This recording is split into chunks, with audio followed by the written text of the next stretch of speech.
The file begins, not with a bang, but with the cold hum of a server. In the early months of 2025, the digital grave of Jeffrey Epstein was exhumed, spitting out terabytes of encrypted data that the world thought was buried forever. This was not a leak. It was a controlled demolition. The Anatomy of a Fall, Chapter 2. The initial blast wave hit the House of Windsor with surgical precision, shattering the fragile silence they had spent millions to construct. Pause. Andrew's name once again was not merely mentioned. It was the central pillar in a new architecture of depravity. The public saw headlines. The firm saw a single, unredacted flight log that made all previous denials look like a child's lie. A new inventory of sins was underway, and the monarchy's carefully curated image began to bleed out on the sterile floor of the digital age. They had survived scandals before. But this felt different. This felt like a post-mortem. The consequences arrived like a bailiff at dawn, cold, impersonal, inevitable. The first casualty was his sanctuary, the 30-room Royal Lodge. A prince without a palace is just a man with expensive ghosts. The eviction was not framed as a punishment, but an operational necessity. A quiet, brutal piece of royal administration. His exile had begun. Simultaneously, the hounds were released. Scotland Yard, citing new and compelling information, reopened their dormant inquiry. It was no longer a matter of reputation, it was a matter of jurisdiction. Then came the summons from across the Atlantic, an official request from the United States Congress for his testimony. Pause. He refused. His defiance was a calculated risk, a final, desperate gambit from inside his new, smaller bunker. But in the quiet corridors of power, both in London and Washington, this refusal was not seen as an act of royal privilege. It was logged as an admission. But an admission is merely the final invoice for a debt incurred long ago. To understand the collapse, one must first audit the construction. Andrew Albert Christian Edward. He was born the second son, the spare, a role that is both a privilege and a prison sentence. His early life was a blueprint of royal duty drawn on expensive paper. Eton, the Britannia Royal Naval College, then the Falklands. Pause. 1982. The war was a crucible that forged his public persona. He wasn't just a prince. He was Randy Andy, the helicopter pilot, the war hero. The tabloids loved him. The Crown used him. His legacy seemed cast in the concrete of duty and polished with the brass of military honors. His success smelled of jet fuel and public adoration. It was a potent, intoxicating mixture. For a time, he was the firm's greatest asset, a dashing ambassador with a firm handshake and a title that opened any door. But a life lived entirely on rails has a peculiar effect. It breeds a hunger for the unscripted, a quiet, gnawing need for a world where the rules are negotiable. And then, he found a guide to that other world. The name was Jeffrey Epstein. It did not arrive with a thunderclap or a devil's pact. It was quieter, more insidious. A name passed along in the gilded echo chambers of the super-rich.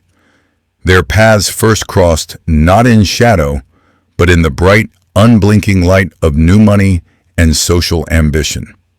Pause. 1999. The architect of this introduction was a woman named Ghislaine Maxwell, herself a piece of fallen British aristocracy, now navigating the treacherous currents of Manhattan society.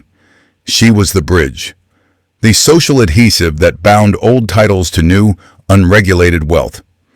For Andrew, Epstein was not a predator. He was a solution, a man untethered by protocol who had built an empire on networks and information. His world smelled of private jets, impenetrable offshore accounts, and the quiet hum of immense power. It was everything the palace was not. This was the anatomy of the fall's first critical step.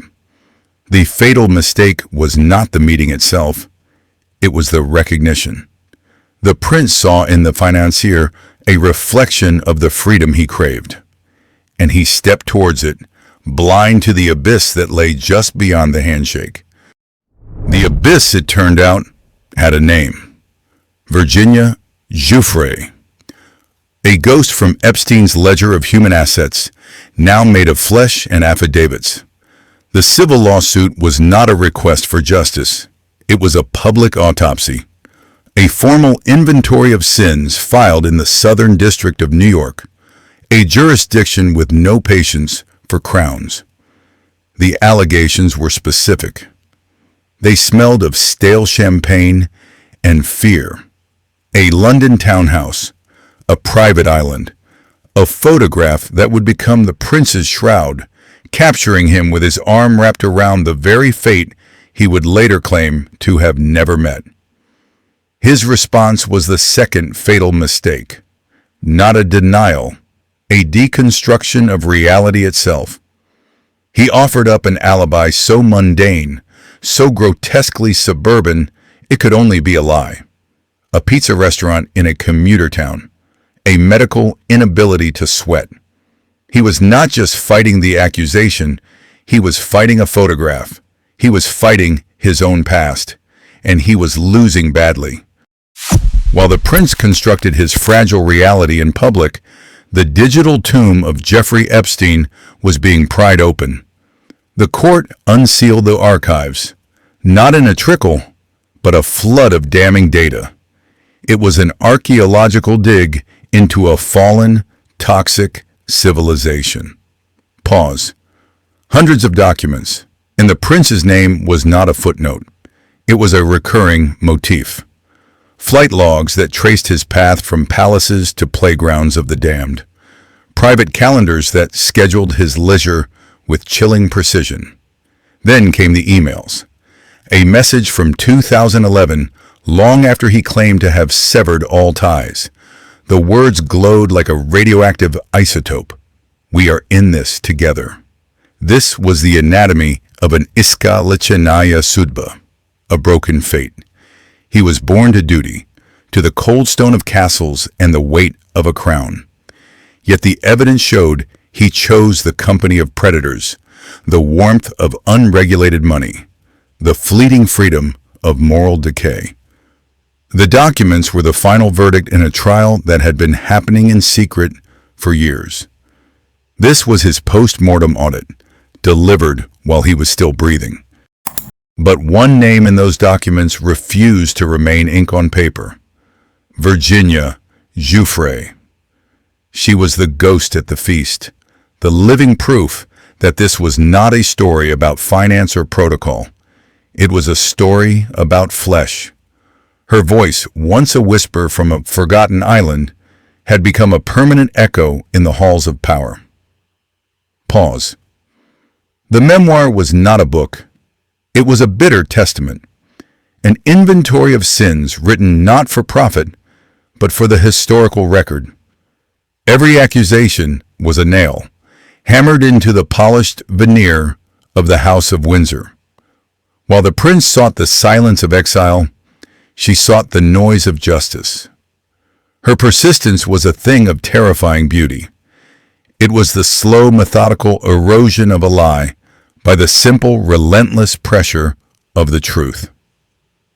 This was her own post-mortem audit, performed on the soul of a system that had tried to price her out of existence. The firm responded as it always does, not with emotion, but with cold corporate surgery. The crown has two primary functions: ceremony and survival. Pause. For Andrew, the ceremony was over. The stripping of titles was not a punishment.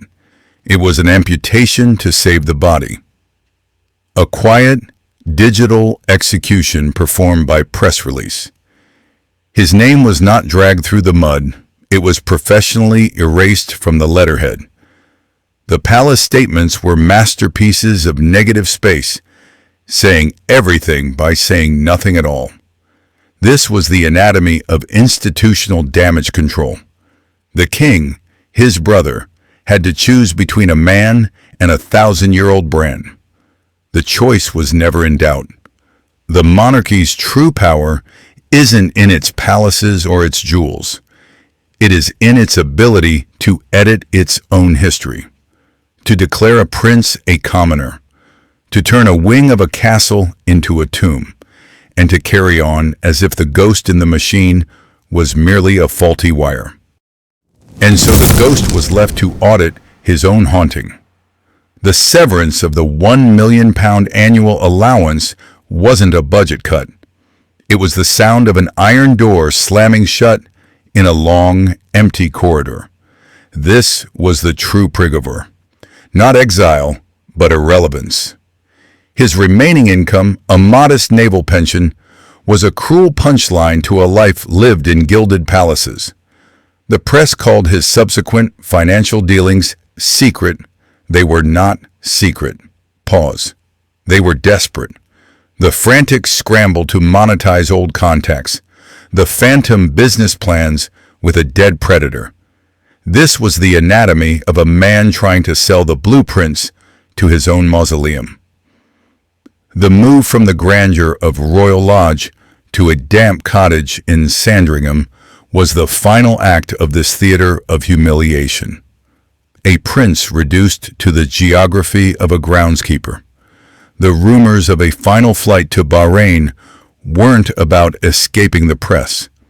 They were about finding a place where his title might still mean something, where the ghost could pretend it still had a body. This was the final inventory of a collapsed empire.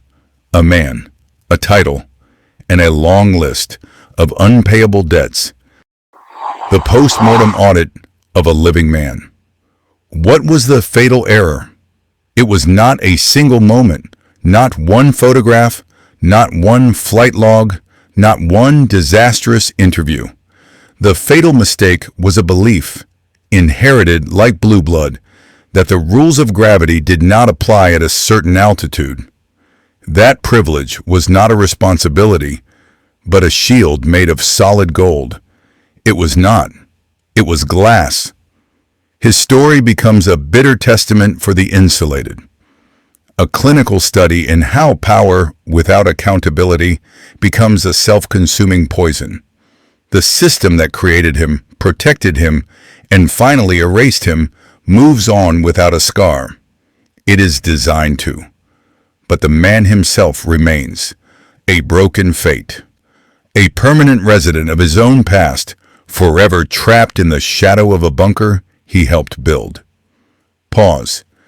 The final lesson is cold and simple. Some stains don't wash out. They just soak deeper into the stone until they become part of the foundation.